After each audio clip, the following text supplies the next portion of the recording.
From the Delhi studios of Republic TV, it's time for Arnab Goswami on the debate.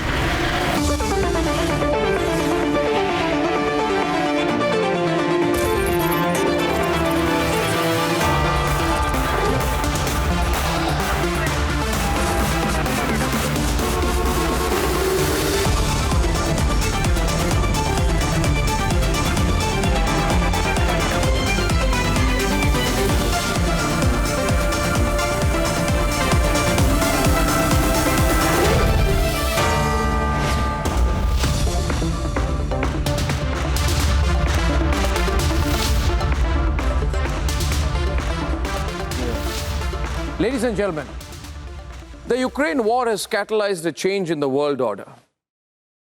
And India is taking center stage increasingly last few days and weeks.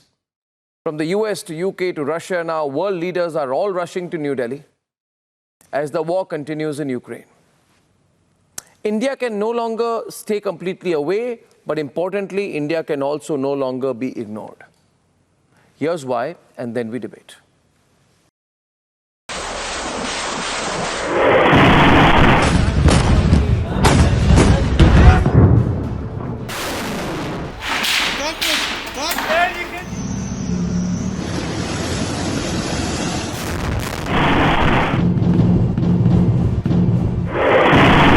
The conflict in Ukraine has expedited the change in the global order. Формируется новая реальность, когда однополярный мир безвозвратно уходит в прошлое, и когда складывается многополярная реальность принципа суверенное равенство государств. Никто на этой земле не должен рассматриваться как второстепенный игрок. Все равны и все суверенны. India's key role has been that of a patient listener, listening to both the sides, to play the neutral role of a silent observer, a counsel, communicating to both the sides. Remember, Prime Minister Modi has spoken to both President Putin and President Zelensky, and of course, in the process, to make sure that international rule of law is not flouted further, that there is ceasefire at the earliest, and that both the sides come back to the negotiating table. The Prime Minister of India has been extremely cognizant of the change underway. पिछले कुछ सप्ताहों के Europe के developments ने अंतर्राष्ट्रीय व्यवस्था के स्थायित्व पर प्रश्न चिन्ह खड़ा हो गया है। इस संदर्भ में बिम्स्टेक क्षेत्रीय सहयोग को और सक्रिय बनाना महत्वपूर्ण हो गया है। हमारी क्षेत्रीय सुरक्षा को अधिक प्राथमिकता देना भी अनिवार्य हो गया है। And India is already playing a key role regionally, whether it is by coming to the aid of Sri Lanka that is entangled in a Chinese debt trap. We had mentioned there was a 400 million currency swap under the SARC format. RBI deferred, I think it was called Asian Clearing Union, Asian Clearing Union facility. There was a 515.2 million settlement facility that has been deferred till May. We have also earlier extended a $500 million line of credit for procurement of fuel from India. In addition, I think we supplied 40,000 metric tons of diesel, etc. So I wanted to emphasize that India has always stood with the people of Sri Lanka, and we will continue to extend all possible support at this juncture. And I think we are cognizant of the economic difficulties that the country is facing, and this is part of that. Or it be leading the security pillar of BIMSTEC nations. Henceforth, BIMSTEC cooperation activities will take place in 7 pillars. Each pillar will be led by one of the member states who will be primarily responsible for furthering cooperation. In that reorganization, it was decided that India will lead the security pillar. In a testimony to India's ability to balance interests, India is hosting both Britain's Foreign Secretary Liz Truss and Russia's Foreign Minister Sergei Lavrov simultaneously. Russia is cracking down on the Western Bloc in a counter-move, but India is not going to become a pawn in the Russia versus USA fight. India will participate in the St. Petersburg International Economic Forum in June. Today I signed a decree that establishes rules on selling Russian natural gas with the so-called unfriendly states. We suggest to the contractors from such countries a transparent and easy to understand system to buy Russian natural gas. They have to open a ruble account in Russian banks. These accounts will be used to pay for the gas that will be supplied starting from tomorrow, starting from April 1st. Even America, that is acting tough, recognizes this. Proof of our non-alignment that the West thinks that we should pull back from Russia and the Russians think perhaps we could have done more. What are the options that are available to us? In a sense, India first is the option that has been exercised by the Modi government, be it buying some distressed cargoes of petroleum that were selling cheaper because of the embargoes on Russian trade, or to make sure that every Indian is evacuated to safety out of Ukraine, or to prevail upon the West to not provoke the Russians further. Speaking to both President Zelensky and President Putin, I think India has exercised the option of India first. Let's debate.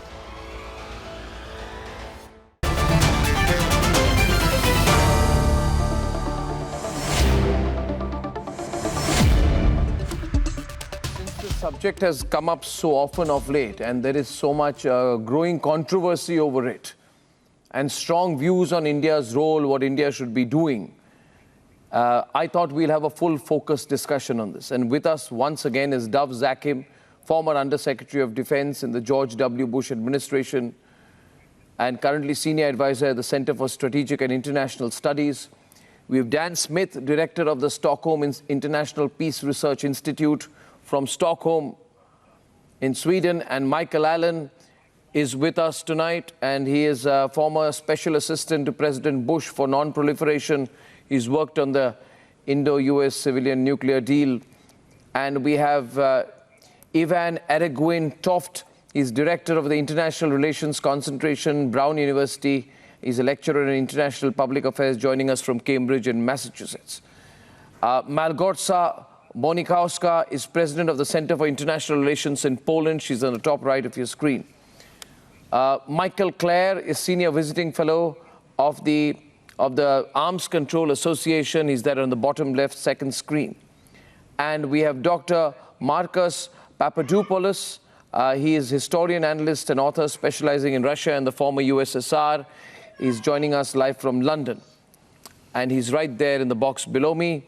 And then next to him is Dr. Helin Sari Ertem, professor at Istanbul Medeniyet University from Istanbul.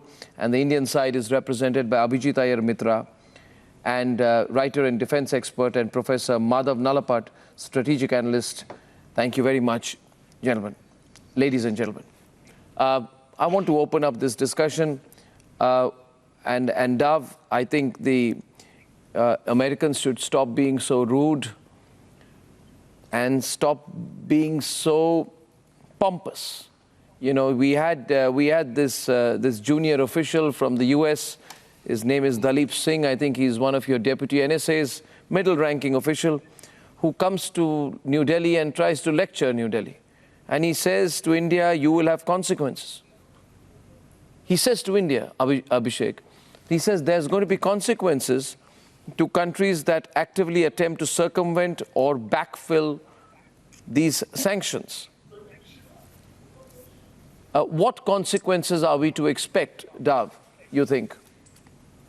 Well, you know, I can't speak for the government. I can tell you that people who feel strongly about it feel that those who are breaking the sanctions will in some way themselves be economically penalized. Now, does that mean it'll happen? Does that mean how it'll happen?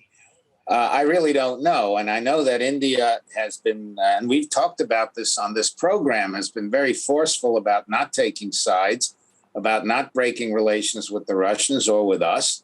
One thing I would suggest, though, is that if India wants to really have credibility as a mediator, a country with the fifth largest gross domestic product in the world could probably provide more humanitarian assistance than it's doing. Compare yourselves to Korea, compare yourselves to Japan. They're doing literally 10 times, maybe even more than 10 times more in terms of humanitarian aid. But in terms of sanctioning India, I don't know what this particular official was saying. He's relatively senior, actually, because he's a deputy national security advisor. But I personally have never believed in threats. They tend not to work very well. Yeah, and also, are the Germans backfilling sanctions when they say that they are ready to pay in rubles? I mean, everyone is taking care of the national interest. Every other Eastern European nation has been saying that they can't stop taking Russian energy immediately. They'll take time. Which is a fascinating point you make there, Abhishek, because I want to put that to Michael Allen. Michael Allen, this whole definition that America is going to go really tough on countries that backfill sanctions. What amounts to backfilling sanctions? And who defines who's backfilling sanctions? I think the administration will lobby, of course, India and Germany and other Western European nations who go out of their way to look for economic opportunity, if that's the right way to put it, in buying Russian oil at a discount. And so I don't think they are expressly threatening sanctions on India. We have a terrific bilateral relationship that's growing, and India is very popular in the United States across Republican and Democrats in the Hill and, of course, around Washington, D.C. I think he's just saying generally that India's terrific reputation and in the world, and is one of the greatest countries in the world and the largest democracy, may suffer some consequences if it's seen as being too much on Vladimir Putin's side. After all, Vladimir Putin is targeting civilians. He is using thermobaric weapons and white phosphorus. And as great a country as India, we don't think, as we see it here, would want to be seen as a party to someone who very well could get referred to The Hague as a war criminal in coming months.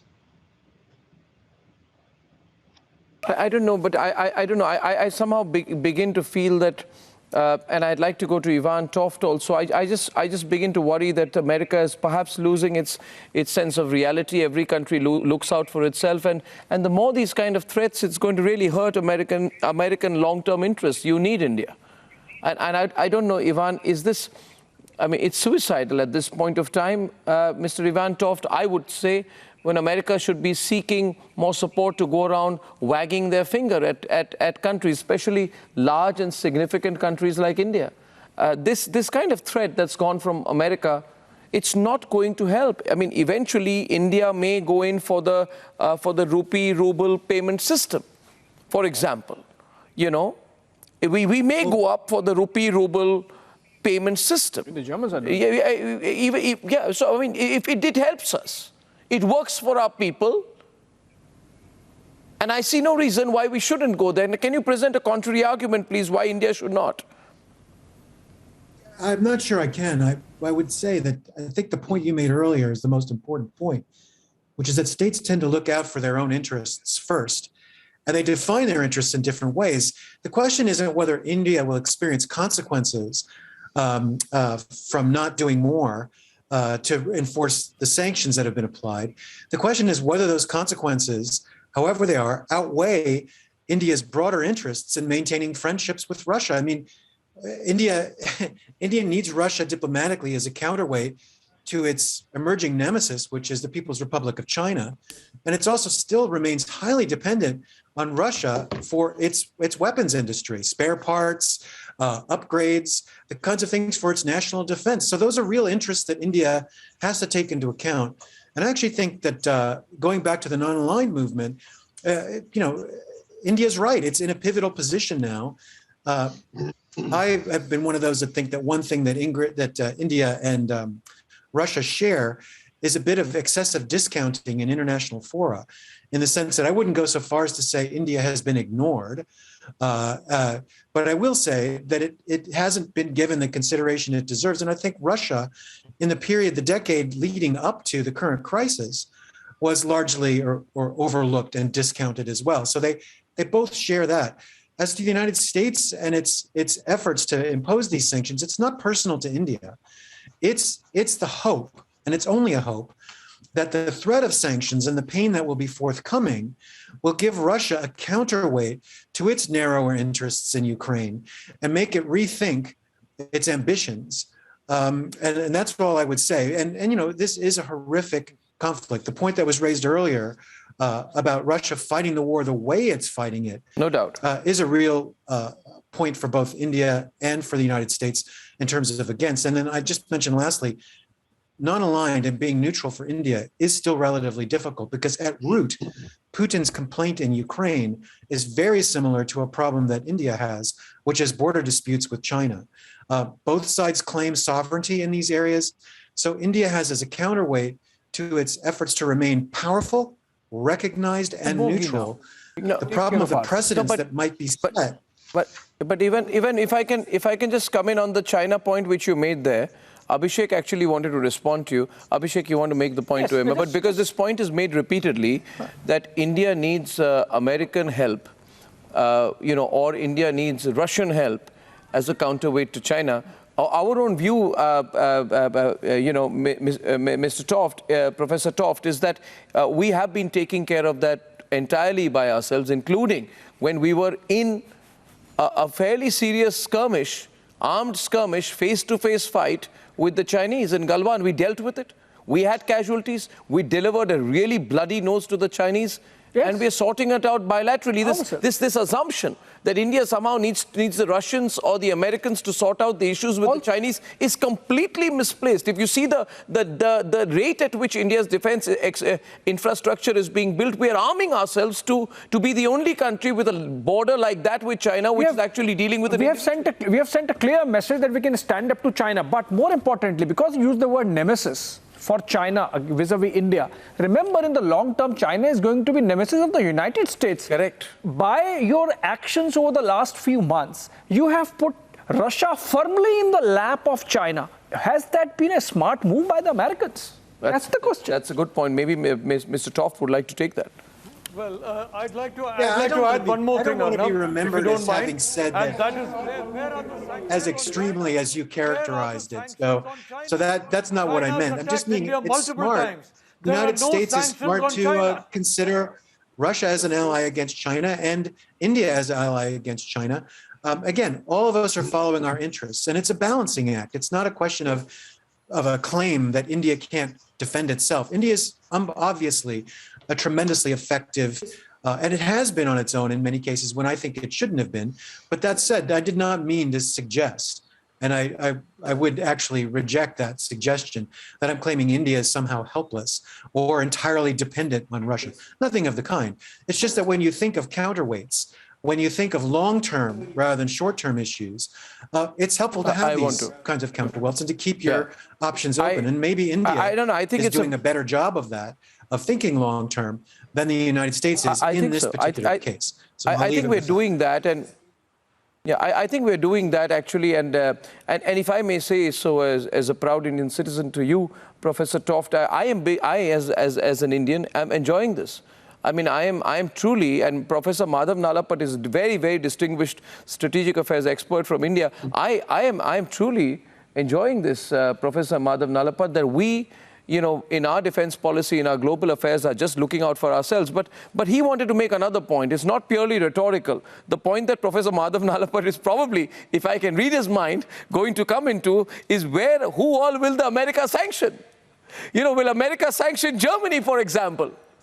America should start, Madhav Nalapat, by sanctioning Germany, because Russian crude accounts for 14% of the intake at Germany's largest refinery, Miro. They should start by sanctioning Germany instead of wagging the finger at India. Professor Nalapat, please. Yes.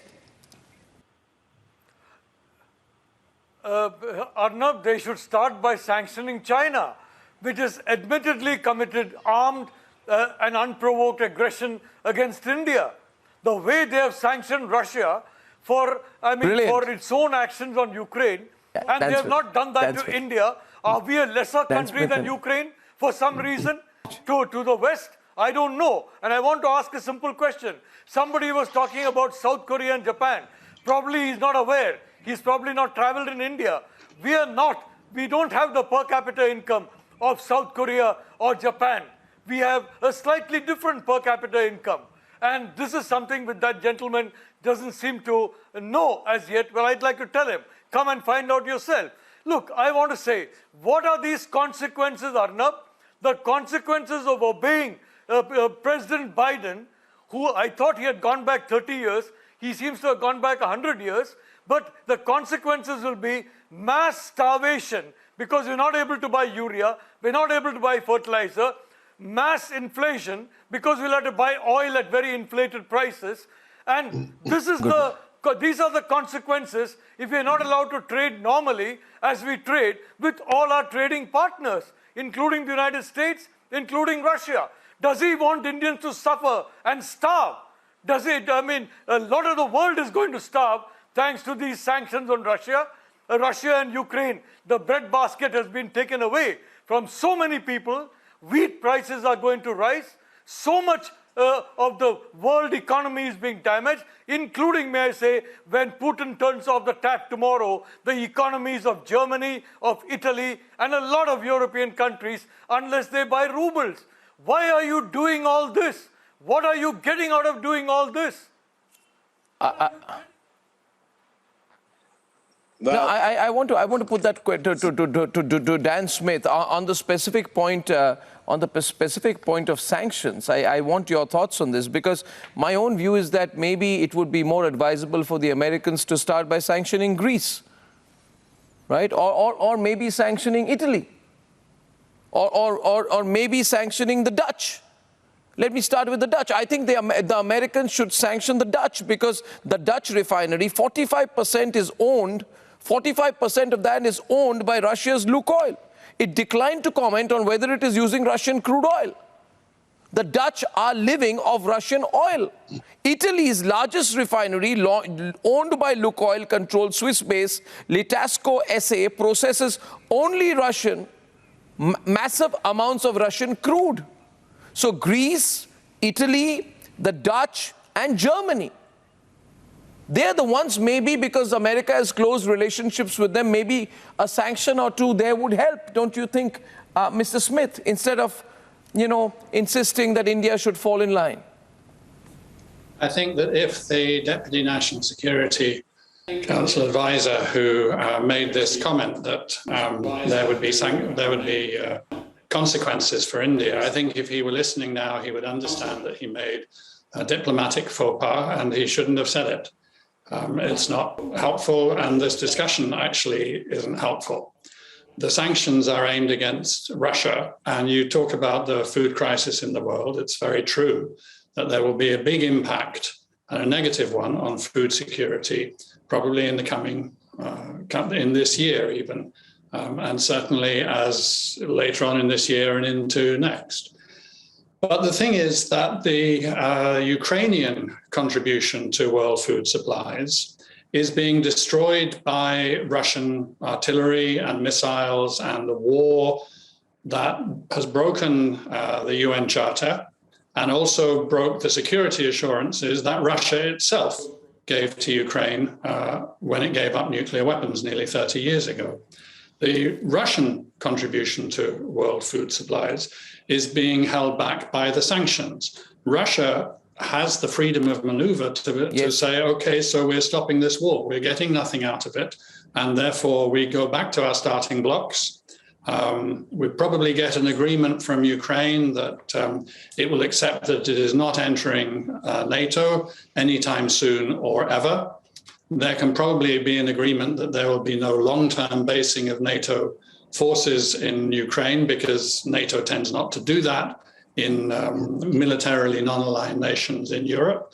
And there you go. There is an agreement to be had there. All that is needed is for Russia to stop a war in which not only is it illegal from the way it started, but it's also, as has already been mentioned, being pursued in ways which are really quite inhumane, with direct attacks on civilian targets, direct attacks on hospitals, use of white phosphorus, and use of I think it's a very well-named bomb, the thermobaric bomb, because it comes so close to the word barbaric. I think the emphasis is to stop the war. The foreign minister of Russia is now in Delhi, and I hope that the Indian government will be saying to him very firmly, it is time for you to come to an agreement and to stop this war. Yeah, but there is another way as well, Dan, isn't there? Yeah. I mean, I think everybody's efforts must be bent towards stopping this war. At the moment, the war is not the greatest. But there's. Sorry, please go on.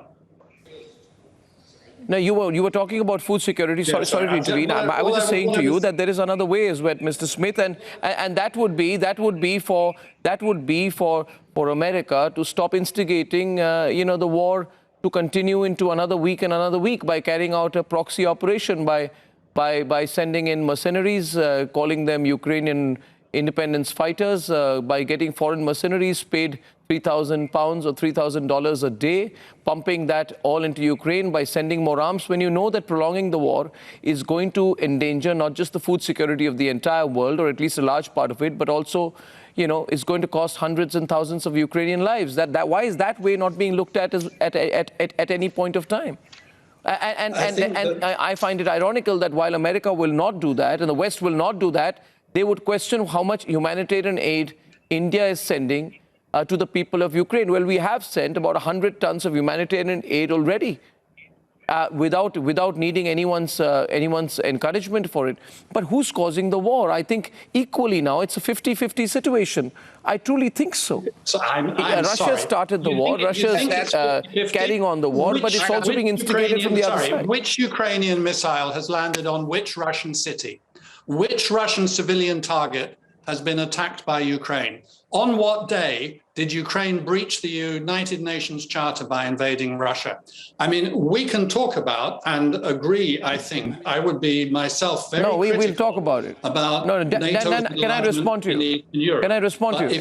Since you asked the question, since you asked that question, information with the facts. No, I take your point. Since you asked that question, which presumably, and also the way you phrased it, was a rhetorical question, my response to you very simply is, and Michael, I think, wants to come into the debate, my response to you is, that's not the appropriate counter. My response to you would simply be this, that on multiple occasions, Zelensky has himself said that I don't want to be into NATO. I don't want anything to do with NATO, right? So the NATO issue is the only issue. And please don't tell me that the Americans do not have any significant influence over Zelensky to tell him to put that in writing. You are stalling the inevitable. Unless you truly believe that the Ukrainian army will win this battle, you can continue to make it what will be a very difficult insurgency for the Russians for an interminable period of time. In which case, my fear would be, Michael, that in the course of trying to score a largest geostrategic victory over Russia, which the Americans really want to score a geostrategic victory over Russia, you will turn Ukraine into another Afghanistan. Or maybe worse. I'd like to get a view from Michael on that. Yes, Michael. Michael Clare. This is the wrong frame. Let me just say. Let me say some words about this. And that is, you keep talking about Biden as responsible for the sanctions. But you have to understand that he has the support of Congress and the American people who watch the images that you're showing on the screen right now of Russian artillery striking Ukrainian cities, causing damage to civilian facilities, as Dan Smith just explained, hospitals and schools where civilians are perishing. We see 4 million refugees fleeing the country because of the bombardment, and the American people want stronger sanctions. So you have to understand that we in the United States view Russia as a barbaric country, as an outlaw country, as a pariah. So there's strong support for sanctions. And the longer this goes on, Russia is going to be a failed state as a consequence of its outlaw behavior. So the sooner that India tells Russia to stop the fighting and stop the shelling of civilians, the sooner Russia can recover and then India could have good relations with Russia. Okay. No, okay, so I just, one small point. Abhijit, I know you're dying to come straight into this. I just want to make a limited point with the greatest of respect to you. You're a very senior person, Michael Clare, and all of you are people of tremendous experience in erudition. I truly think that it is time for everyone in the American bloc to get a realistic sense of the impact of sanctions. Believe me, the Iranian economy is doing very well. America needs to think, after all these years of calling the axis of evil and sanctions, why is the Iranian economy growing? What does it really prove? What is the story it tells? It does not even work on small countries like Iran. And it will not have any impact. And therefore, I thought that the finger wagging in New Delhi was... I'm opposed to sanctions because they impact ordinary people, not just the leaders in power. But, you know, the alternative in many cases is war, is military action. And I oppose that even more. So if this had been a NATO country that Russia attacked, we would be at World War III and we would have a nuclear conflict. So all I'm saying is the sooner that Russia stops attacking civilian facilities and begins true negotiations, then the world can be reknit again. It could come together again. It would be for the benefit of everyone. But Russia has to stop shelling these civilian cities. Okay, so here's a situation, Abhijit and Dr. Helen. I think the basic contradiction that we are finding here is that the West considers India's position to be extremely curious. We are a member of the Quad. We are going to be, I think in the next term, we'll be the leaders of the G20. We'll be holding the chair. We are also one of America's, if not America's, one of America's biggest trading partners. But we are also, and we've just announced, this was breaking news that just came in, Dr. Helen, that India will participate in June in Russia's St. Petersburg International Economic Forum. And I think what is happening here is that the world does not know how to deal with India, a very significant country that continues to do business with the Western bloc, with America, continue to support America strategically on various options, but still says, no, we want to choose our mode of payment with Russia. We may go in for rupee-ruble trade. We will be at St. Petersburg. We will be at that economic forum. And I think that's the reason why all the, Liz Truss and Lavrov and all are rushing to Delhi. How do you think we should handle it? Abhijit, you want to take that? How should we handle it? Yeah. Look, I think there's... okay. Dr. Helen wants to go first. Yes, Dr. Helen from Istanbul first. Abhijit, you can come in right after. Yes, please. Okay. If you don't mind, please. Well, actually, what I felt out of this 20 minutes discussion since it started, I felt that the Third World War has already started here on this TV channel. So I was a bit, wow, what's tension about? So I can understand that you are excited about India's position, but be sure that we are all excited about all our countries' position in this humanitarian crisis. It's a humanitarian crisis going on in Ukraine. So at the moment, you mentioned that the world doesn't know how to handle India. Actually, in my point of view, it's not the world, but the United States. And it doesn't know how to handle with many actors, not only India. Turkey is included in that. Many Atlantic partners are also included in that. So Biden administration, as well as Trump administration, or we can tell about the Obama administration as well. The recent administrations, we can say, are not very determined about how to continue in future regarding having an American grand strategy, I'm thinking. So America hasn't got a clear grand strategy about the coming years. So we are all suffering from that. India, Turkey, or whatever other country. So we should put that aside, first of all. The other thing is that, okay, India is very significant. It's a rising country, rising economy. We are expecting it to be the second largest economy in 2050. But at the same time, even it's materially or symbolically, what India does is very important at the moment. So I am one of the scholars who are talking about what India or China will take as a position regarding the Ukraine crisis. So your position is very important. It's a key factor which will determine the future of the world. Okay, India, okay, many other countries, rising countries, plus Turkey, a regional country. We are not happy about the world is being ruled by the United Nations Security Council. There's a ruling elite there, and we are all excluded from this ruling elite. We are unhappy. We are criticizing this insufficient structure of the United Nations. But at the same time, I think regarding the position of Ukraine, there is an unjust war going on there. There's a humanitarian crisis, and there's an illegal invasion of Russia. So you might have different reasons. We as Turkey might have different reasons, but we all should first of all say Russia loudly that it is doing something wrong in Ukraine. Because otherwise, either it's Russia or some other countries, maybe China next, your very close rival, somebody else might choose to act in the same way, illegally, unlawfully. So this will become a kind of practice of fait accompli invasions and acts everywhere, all around the world, right? Yes. Yeah. Yeah, So, I'm totally with you on this. I mean, you know, but can I go to Marcus for a minute, please? Marcus Papadopoulos is joining us from London. You know, we can talk about India, but inevitably the discussion also becomes, and I'd like to get in Ms.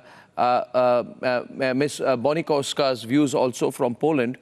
But first to you, Marcus, this discussion becomes, every discussion on Ukraine, every single discussion within 10 minutes becomes a discussion on ironing out all the wrinkles of American foreign policy in the past. And what Dr. Helin has said right now from Istanbul is another expression in that direction. You know, they're saying, yes, there is a humanitarian crisis, but there are loud complaints with the sheer unilateralism of the American bloc and the way it's run the world or tried to run the world. And people are seeing in this, Dr. Marcus, they're seeing an incredible opportunity to correct past mistakes. And I think America should welcome that, because we will be a more equitable world as a result. What do you think, Dr. Marcus? Well, I would like to highlight some striking falsehoods and omissions which I have heard so far in this debate. Firstly, it is true, of course, that Ukraine, Kazakhstan and Belarus inherited a sizable part of the Soviet Union's nuclear arsenal. However, neither Ukraine nor Kazakhstan nor Belarus would have been able to use those nuclear weapons because the codes were in Moscow. Secondly, when NATO carried out its 78-day criminal and savage air campaign against Serbia, NATO dropped depleted uranium on Serbia, causing an enormous increase in cancer rates amongst the Serbian population. Then we have how NATO exceeded its mandate in Libya to the extent that NATO turned Libya into a failed state, so much so that there are human slave markets today in existence in Tripoli. Then we have America and Britain's war against the people of Yemen, in which American and British weapons used by the Saudis have caused the deaths of over 200,000 Yemeni men, women and children, which constitutes the greatest humanitarian crisis that the world has seen in contemporary times. There has been no mention made to the savage nature of the American ruling elite in Serbia or in Libya or in Yemen. Now, turning to India, India is feeling the effects from America of pursuing an independent foreign policy and by putting India and the Indian people first. I commend the Indian government's stance on the conflict in Ukraine, because the Indian government understands very well that the West is not genuinely committed to democracy or human rights or the international law. The West cares nothing for the population of Ukraine. To the West, Ukraine is a tool to use against Russia. All that we have seen from America and, of course, Britain in the last 5 weeks, ever since the commencement of the Russian military campaign in Ukraine, is all about preserving and enhancing Western global supremacy. The Americans had been looking for an opportunity for many years now to destroy Russia's status as a superpower. And the Americans are using all means at their disposal, with the exception, of course, of their own military and their own nuclear means, to asphyxiate the Russian economy in the hope that that will destroy the Russian state and return Russia to how it was in the 1990s, namely a pauper state in which America ruled the world supreme without any challenges. I only wish countries in Europe, such as Germany and Greece, would take a leaf out of the book of the Indian government and not participate in what is a Western crusade against Russia, and put the people of Germany and Greece and other peoples in Europe first. Okay. I'd like to commend you for your straightforward views, but I want to say one thing, Marcus, Dr. Marcus, you missed one point which I'd like to expand on. I mean, the worst perpetrators of human rights violations in the world, the most gross, the most unacceptable savagery that happens on people anywhere in the world has happened under American watch and with American approval and using American weapons and American money and American trade and support. I mean, not one word about public decapitations that happen in Saudi Arabia. Not one word. Look at what has happened to anyone in Saudi Arabia. Ask anyone what happens in Riyadh. How women are flogged there. Ask anyone there how the Americans, you're so right there. And I think the Americans need to hear this tonight. Ask them how the Shias live in Saudi Arabia. What happens to them out there? The manner in which they're conditioned, the ghettos in which they live, the savagery that happens upon them. And the Americans, when they speak about, human rights violations, it's laughable. So I think it's the world that's beginning to speak out. I'd like to go to Malgorzata Monikowska, because I haven't kept it away for too long. What do you make of the discussion? We start by talking about India, and then a number of people eventually are pointing straightforward fingers. And people are saying, yes, we are sorry for the people of Ukraine. We are with the people of Ukraine. We don't agree with Putin's methods, but please, for God's sake, look at the bigger picture and look upon America's role in precipitating situations like these. Yes, please, Ms. Monikowska, please. Thank you. Look, thank you for the fascinating discussion, but I think, we are so many in this room, so many people in this program, but I wonder if we can agree, all of us, at least at one thing, because we can discuss everything in this program. We can continue like this until morning. But the key element of this discussion is about that Russia invaded Ukraine. That's a war in Europe, and we know very well who attacked whom, and we want to stop it. It's as simple as that, period. We can discuss the history, we can discuss all mistakes the West has taken, but now let's focus all on this war. Now, if we can agree to that, then let's think about what can we do. No one likes sanctions. Do you think Europe is happy about sanctions against Russia? No. Do you think the US is happy that all this is happening? I don't think so.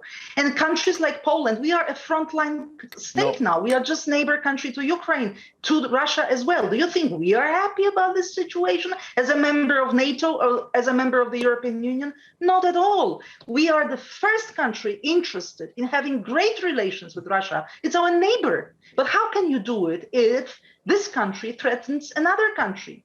If this country invades an independent state like Ukraine, even more, This country in 1994 guaranteed the territorial integrity of Ukraine, together with the US and UK, by the way, because everyone wanted the nuclear weapons to be given up. This was a mistake of Ukraine, because if Ukraine had these weapons today, it would have been a different discussion and different situation.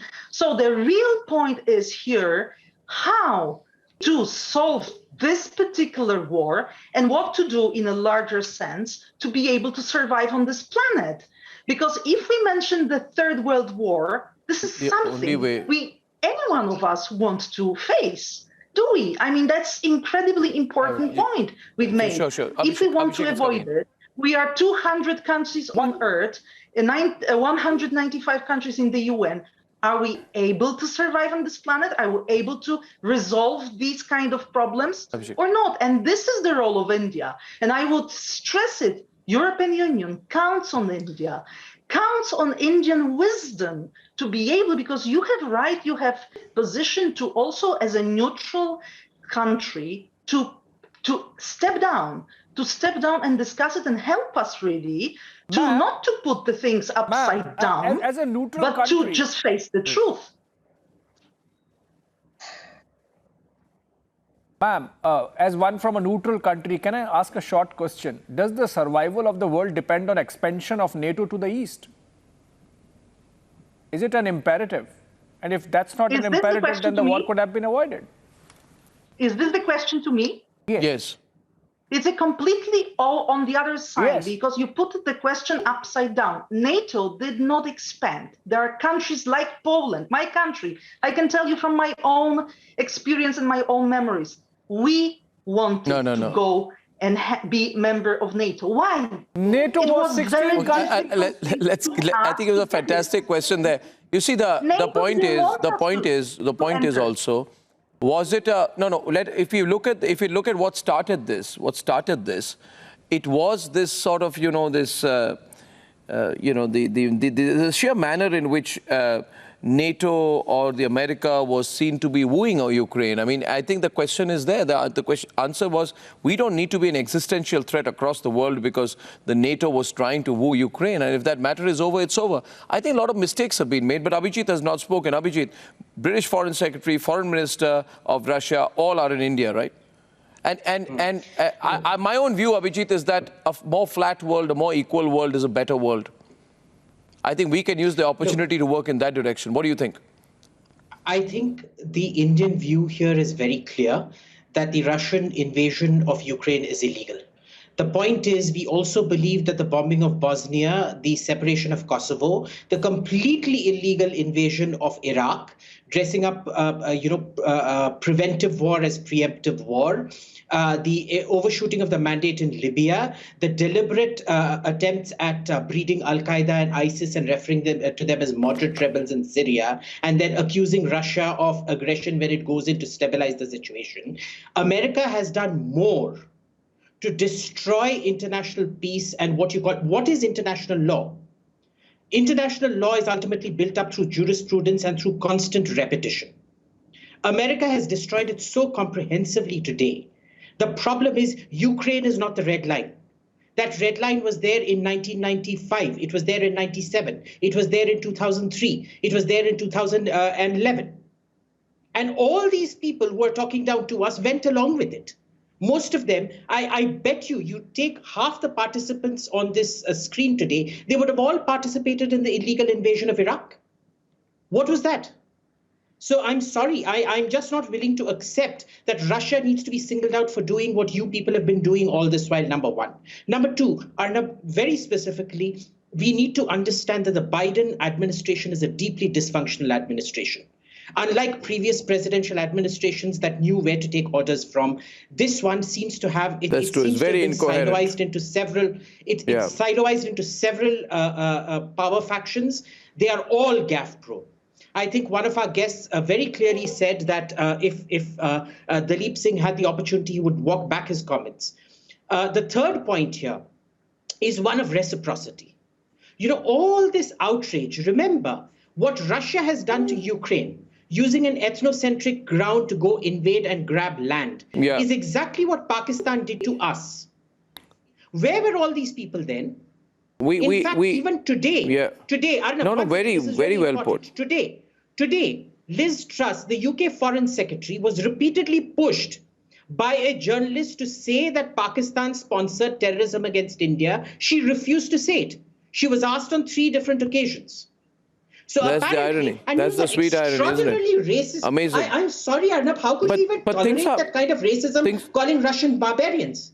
This is when Ukrainians, not a single image in the Western press you see, I don't, has been shorn of Nazi imagery. The Ukrainian parliament.